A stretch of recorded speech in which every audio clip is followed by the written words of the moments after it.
और तो और मैं वहाँ डॉक्यूमेंट तक भूल गया। जैसे ही मैं करियप्पा गेट पे पहुँचता हूँ ना, मेरे रोए खड़े हो गए थे। हम लोग तो थे प्रेशर, और एक रिपीटर ना बहुत ज़्यादा डोमिनेट कर रहा था। और जब स्क्रीनिंग का रिजल्ट आता है, मेरी पहले एसएसबी कभी भूल नहीं सकता मैं। स्टार्टिंग से स्टार्ट करते हैं। रुको जरा, सबर करो। हमारे फ़ोन पे मैसेज आता है कि you are shortlisted for the SSB. और हम निकल लेते हैं तैयारी करने के लिए एसएसबी की। कहाँ? अपने घर पे। और पापा मम्मी सबको बताते हैं कि एसएसबी की डेट हमारी आ चुकी है। हमारे ड्रेस, बैग, कपड़े, सबकी तैयारी स्टार्ट हो जाती है। और मुझे करना था तैयारी। और फाइनली ये सब तैयारियां करते करते पता ही नहीं चला, और वो डेट आ गई 9 जनवरी 2024, जिस रात को हमको निकलना था एसएसबी के लिए अपने गांव से इलाहाबाद। मेरे साथ मैं और मेरे पापा दोनों लोग चारबाग पहुंचते हैं। वहाँ से ट्रेन लेते हैं, जो कि 8 बजे की ट्रेन थी। और ट्रेन लेके रात भर 4 घंटे की यात्रा करने के बाद हम पहुंचते हैं इलाहाबाद, प्रयागराज। वहाँ पहुँचने के बाद अब प्रॉब्लम आती है स्टे की, कहाँ स्टे लिया जाए। पापा से हमने बातचीत करी आपस में दोनों लोगों ने। रूम सोचा एक्सपेंसिव होगा, इसलिए हम लोगों ने सोचा कि अब रात यहीं बिताएंगे। ठंडियों का महीना, 9 जनवरी 2024, ठंडी, कड़क ठंडी पड़ रही थी। वो पूरी रात हमने गुजारी, उसी चादर लेके गए थे उसी पे। और वो रात कभी भूलूंगा नहीं, हमेशा लाइफ टाइम याद रहेगी। और उस रात पता नहीं कौन सी एनर्जी थी, ठंडी ही नहीं लगी, पूरी रात ठंडी नहीं लगी। पापा तो पूरी रात जागते रहे, मैंने तो सोया भी था। और फिर सुबह होती है, 4 बजता है, पापा मुझे जगा देते हैं। मैं जल्दी जल्दी तैयार होता हूँ, क्योंकि इस चीज़ का इंतज़ार कर रहा था कब आर्मी से गाड़ी आएगी, मुझे लेने आएगी। और फाइनली बज जाता है 5, लेकिन गाड़ी नहीं आती। जैसे ही 5:30 बजता है, मुझे पता चलता है कि आर्मी की गाड़ी अभी तक तो आ जानी चाहिए थी, लेकिन वो नहीं आई। मुझे डाउट होता है कि कुछ न कुछ तो गड़बड़ है। और तब तक मुझे पता चलता है कुछ लोगों से पूछने के बाद कि मैं गलत स्टेशन पे आके रुक गया। मुझे शौक लगा बहुत ज़्यादा। मैं तुरंत पापा से मैंने बताया, तुरंत हमने एक कैब बुक करी। और कैब बुक करने के बाद हम दोनों पहुंचते हैं करियप्पा गेट पे। जैसे ही करियप्पा गेट पे पहुंचता हूँ ना, पूरी बॉडी में एनर्जी आ जाती है। ऐसा लगता है कि मतलब ड्रीम कम ट्रू। कभी सोचा नहीं था कि इतनी बड़ी जगह पे हम पहुंच पाएंगे। जब मैं उस गेट पे पहुंचा था ना, 5:50 की टाइमिंग हुई थी और 6 बजे की एंट्री होती है। लास्ट में सिर्फ 4 कैंडिडेट बचे थे डॉक्यूमेंट चेक करने को। मैंने जल्दी जल्दी डॉक्यूमेंट निकाला, क्योंकि मुझे लेट हो गया था कैब से यहाँ तक आने में। जल्दी डॉक्यूमेंट लगाया, लाइन में लगा। और लाइन जब तक मैं लगता हूँ तब तक पता चलता है कि सबके डॉक्यूमेंट चेक होते हैं। और पीछे से आवाज़ आती है, अबे कितनी देर लगाएगा भाई, जल्दी आ। और मैं चौंक जाता हूँ, जल्दी पहुँचता हूँ कि सर सॉरी सर, लेट हो गया। बोलते जल्दी चेक करा, जल्दी निकल, वो ऐसे बोलते ही हैं। और फिर मैं डॉक्यूमेंट चेक कराता हूँ और मैं आगे एंटर करता हूँ। जैसे मैं एंटर करता हूँ, पीछे से आवाज़ आती है, जय हिंद सर। मुझे लगा कोई किसी से बोल रहा होगा, लेकिन मैं फिर से आगे बढ़ता हूँ, तुरंत फिर से आवाज़ आती है, जय हिंद सर, आपसे बात कर रहा हूँ। मैंने पीछे मुड़कर देखा तो एक सोल्जर सर थे, मुझसे जय हिंद बोल रहे थे। मैंने जय हिंद बोला, जैसे ही मैं जय हिंद बोलता हूँ मुस्कुराने लगे। इसलिए शायद कि मैं लेट हो गया था, क्योंकि टाइमिंग 6 बजे का था। और उस ऑफिसर ने बिना किसी डांट फटकार के मेरी एंट्री कर ली।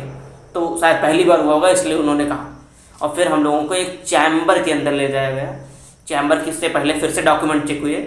डॉक्यूमेंट चेक करने से पहले हम लोग, मुझे लग रहा था कि कुछ चाय पानी यहाँ पे कराएंगे, क्योंकि सीट लगी हुई थी, वहाँ पे सबको बिठाया था।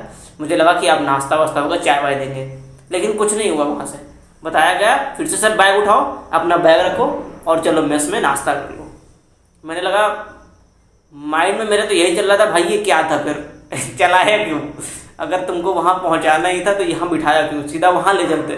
खैर, हम लोगों ने अपना बैग उठाया और वहाँ पे अलमीरा थी, वहाँ पे बहुत सारी लगी हुई थी। वहाँ पे हम लोगों ने अपने सामान रखा और सीधा पहुँच गए मेस के अंदर। मेस का एक्सपीरियंस वॉज एक्सट्रीमली नाइस।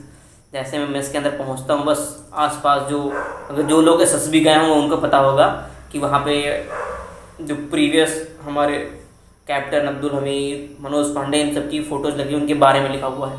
मैं पढ़ने लगा क्योंकि एसएसबी के लिए जब तैयार होते तो माइंड में चल रहा था क्या पूछ लें, पता नहीं क्या पूछ लें। तो मेरे दिमाग में वो चल रहा था। मैंने क्या किया, पढ़ना, मैं इसके बारे में सारी जानकारी ली, नाश्ता किया। नाश्ता वॉज वेरी फंटास्टिक। मतलब पहली बार मैंने एक तो मेस में पहली बार खाना खाया था कहीं भी, क्योंकि हॉस्टल में मैं रहा नहीं हूँ, और खाना बहुत ही टेस्टी था।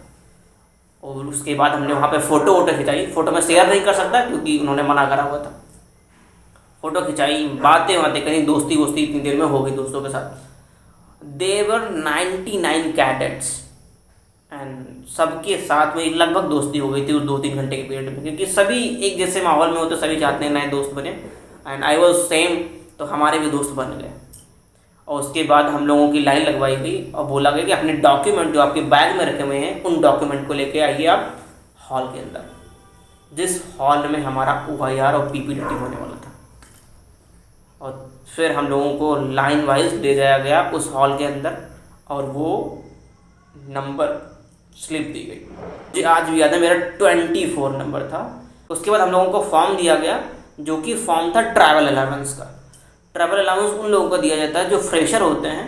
पहली बार में जितना उनको ट्रैवल का खर्चा होता है सब SSB आपको देती है। तो हम लोगों ने फॉर्म भरा, मैंने, क्योंकि मैं फ्रेशर था, और फॉर्म सबमिट हुआ। जैसे ही फॉर्म सबमिट हुआ उसके बाद डॉक्यूमेंट चेक करने लगे फिर से। अच्छा, अभी तक मेरे 3 बार डॉक्यूमेंट चेक हो चुके थे, एवरीथिंग वॉज फाइन। लेकिन इस बार जब वो सर आते हैं, मेरे डॉक्यूमेंट चेक करते हैं, तब मुझे पता चलता, इवन आई वॉज शॉक्ड, कि जो मेरी 10th की मार्कशीट थी वो मेरी भाई की चली गई थी। मैं अपनी मार्कशीट लेकर ही नहीं गया, मैं अपने भाई की मार्कशीट लेके चला गया। और जैसे उन्होंने नोटिस किया, मुझे खड़ा कर दिया। हो क्या, तुम ऑफिसर क्या बनोगे, कैसे आ गए यहाँ पे? खूब क्लास लगाई मेरी, 5 मिनट तक क्लास लगाई। और फिर दूसरे एक सर थे, उन्होंने पूछा रिपीटर हो या फ्रेशर? मैंने कहा सर फ्रेशर। जब फ्रेशर बोला तब वो सामने वाला ऑफिसर थोड़ा शांत हुआ। उसने बोला अब क्या करोगे? मैंने कहा सर फ़ोन से मंगवा सकता हूँ डॉक्यूमेंट। बोला जल्दी निकलो यहाँ से, 2 मिनट के अंदर डॉक्यूमेंट लेके आओ। भाई मैं वहाँ से दौड़ा हूँ, तो उन्होंने फ़ोन निकाला, भाई को कॉल करा और मैंने कहा जल्दी से डॉक्यूमेंट भेजो फ़ोन पे डॉक्यूमेंट आया। मैं दौड़ के अंदर आया हूँ, मैंने उनको दिखाया। और जब मैं अंदर घुसता हूँ तो वो थे ही नहीं, कहीं चले गए थे। अब मैं वहाँ पे आया, खड़ा हो गया, कोई था ही नहीं। दूसरा सर आया जो कि शायद उनसे जूनियर थे, उन्होंने देखा क्यों खड़े हुए हो? मैंने कहा सर ने कहा था डॉक्यूमेंट लेके आओ, इसलिए मैं खड़ा हुआ हूँ, क्योंकि मुझसे किसी ने सिट डाउन नहीं बोला। अब अगर हम भी सिट डाउन नहीं बोलेंगे। मैंने कहा सर क्यों? उन्होंने कहा वो सीनियर बोल के गए हैं कि आप खड़े रहो, तो आप खड़े रहो, जब तक वो नहीं आ जाते तब तक आप खड़े रहिए।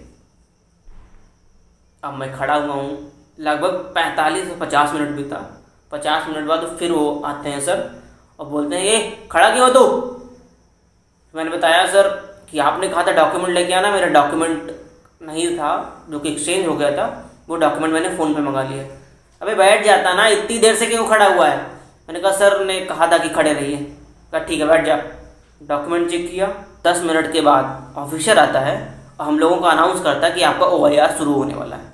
OIR वॉज फंटास्टिक, मेरा अच्छा गया OIR। फिर हमें 5 मिनट का ब्रेक मिला और तुरंत बाद दूसरा OIR आ गया जो कि नॉन वर्बल था। और दूसरा OIR आया, वो भी अच्छा गया मेरा, एंड एवरीथिंग वॉज फाइन। अभी तक सब अच्छा था। अब होने वाला था हमारा PPDT। PPDT होने से पहले वो हमको इंस्ट्रक्शन देते हैं कि कैसे कैसे PPDT को एग्जीक्यूट करना है, कैसे कैसे लिखना है, कैरेक्टर्स को एक्सप्लेन करना है। इवन अगर आप इंस्ट्रक्शंस को जो भी SSB देने जा रहे हैं ना, उनको मैं एक चीज़ ज़रूर सजेस्ट करूँगा कि जब आप SSB के अंदर जा रहे हैं ना, उसके बाद जो बातें आपको बताई जा रही हैं उनको बहुत ध्यान से सुनना है। आपने कहीं कोचिंग ली है या नहीं ली है, लेकिन अगर आप SSS को अच्छे से सुन रहे हो ना, तो तुम वैसे भी काफ़ी लोगों से आगे निकल चुके हो, क्योंकि सारी चीज़ें वो पहले एक्सप्लेन कर देते हैं। आपको सिर्फ उस बात को फॉलो करना होता है अपने वे में, जैसा आपका माइंड सेट है। उन्हें सारी चीज़ें एक्सप्लेन करी एंड पूरे रूम की लाइटें ऑफ कर दी एंड उसके बाद पिक्चर दिखाई गई। पिक्चर मैं आपको बताता हूँ कैसी थी। पिक्चर कुछ ऐसी थी जैसे मैं अभी इमेजिन कर पा रहा हूँ कि एक गेट था, गेट में एक लड़का और एक लड़की 2 एंटर कर रहे थे। बस गेट की तस्वीर दिखाई दे रही थी और ऐसा लग रहा था कि 2 लोग एंटर कर रहे हैं। और पिक्चर को मैं कैसे एग्जीक्यूट करता हूँ कि 2 लड़के हैं जो कि ग्रेजुएशन कर रहे हैं, क्योंकि आई वॉज परसुइंग ग्रेजुएशन। उनकी एज में 18 और 17 सेम एज पे मान लेता हूँ। उनको एक प्रोजेक्ट दिया गया था एंड उस प्रोजेक्ट में ये था कि आपको रूरल एरिया में जाके उनकी कंडीशंस को ग्राउंड लेवल पे जाके पता करना है और नोट करना है उससे कॉजेज़ क्या थे, और फिर वो कॉजेज़ को दोनों कैंडिडेट ग्रुप में थे तो पता करते हैं, वहाँ के प्रधान को बताते हैं, उसका सल्यूशन बताते हैं जो उन्हें समझ आता है। उसके बाद वो अपना सबमिशन आके स्कूल में जमा कर रहे हैं। तो ये जो सीन थी मैंने अज्यूम करी सबमिशन की है जो उनको प्रोजेक्ट दिया गया था। हमारा पीपीडीटी जो टाइम होता है उस टाइम में ख़त्म हो गया, हमारी स्टोरी भी पूरी कंप्लीट नहीं हो पाई थी। फिर हम लोगों को थोड़ा ब्रेक दिया गया एंड फिर लगभग 10-10 या 9-9 के बच्चों में सबको अलग अलग डिवाइड कर दिया गया। और फिर हमारा होने वाला था ग्रुप डिस्कशन।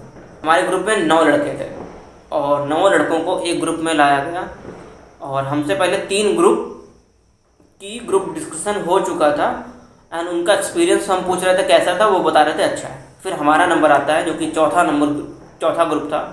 हम पहुंचते हैं, सामने 4 अफसर बैठे हुए हैं। हम लोगों से बोलते हैं, हम लोगों को इंस्ट्रक्शन देते हैं कि कैसे कैसे ग्रुप डिस्कशन का मतलब क्या है। ग्रुप डिस्कशन का मतलब है कि आपको ग्रुप में आपस में बातें करके एक कॉमन स्टोरी पे पहुंचना है, तो अपनी इंडिविजुअल स्टोरी भी समझाना है कि आपने ऐसा क्यों परस्यू करा ताकि सभी लोग समझ पाए।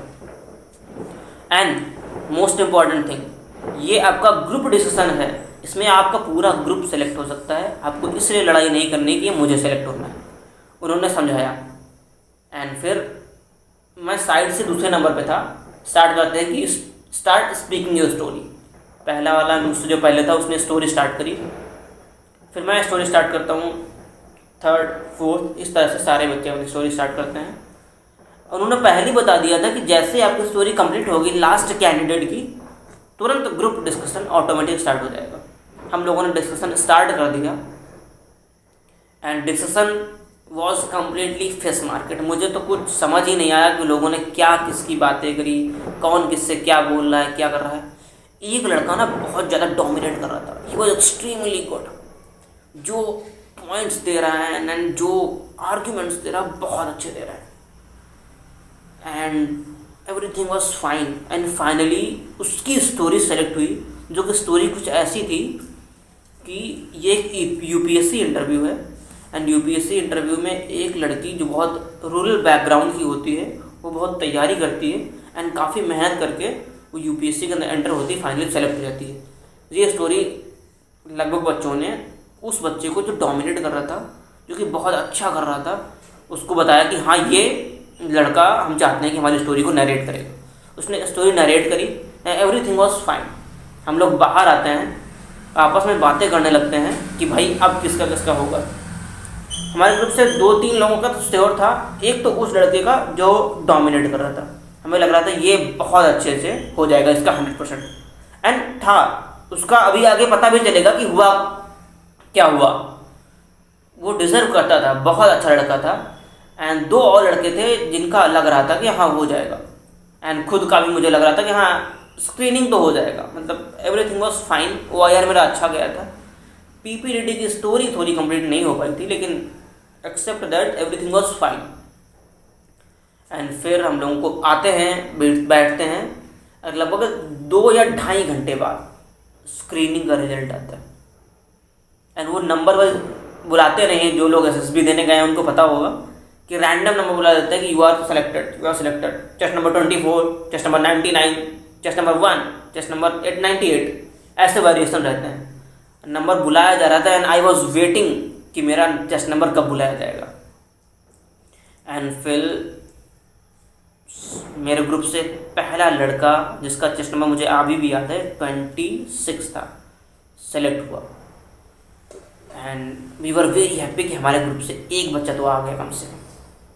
और थोड़ी देर बाद दूसरा बच्चा भी, जिसको हम लोग एक्सपेक्ट कर रहे थे, वो भी आ गया। एंड उसके बाद सारी स्क्रीनिंग के रिजल्ट आ गए एंड वी वर शॉक्ड कि उस लड़के का रिजल्ट नहीं आया जो कि बहुत अच्छा कम्युनिकेट कर रहा था, स्टोरी अच्छे से नरेट करी थी। इवन हम लोगों ने उसको चूज किया था, वो हमारी स्टोरी को नरेट करेगा लास्ट में। And then he was also shocked and we were shocked कि ऐसा क्यों हुआ। अब बाद में पता चलता है कि मेरा भी स्क्रीनिंग में नाम नहीं आया था। यू विल नॉट बिलीव कि कितना ज़्यादा शौक लगा उनको। जो मैंने सोचा था कि ये सेकंड डे पे, थर्ड डे पे, फोर्थ डे पे क्या करना था, अब वो फिर 0 पे आ चुका था। खैर, ये तो लाइफ का प्रोसेस था। हम लोग फिर पहुंचते हैं, लगभग आधे घंटे का ब्रेक होता है एंड फिर लोगों को बोला जाता है कि जिन लोगों का हो गया है उनको फिर से नए चेस्ट नंबर अलॉट किए जाते हैं एंड जिनका नहीं हो पाया है वो अपना बाहर जाके खाना खा के निकलेंगे। हम लोग वहाँ से निकले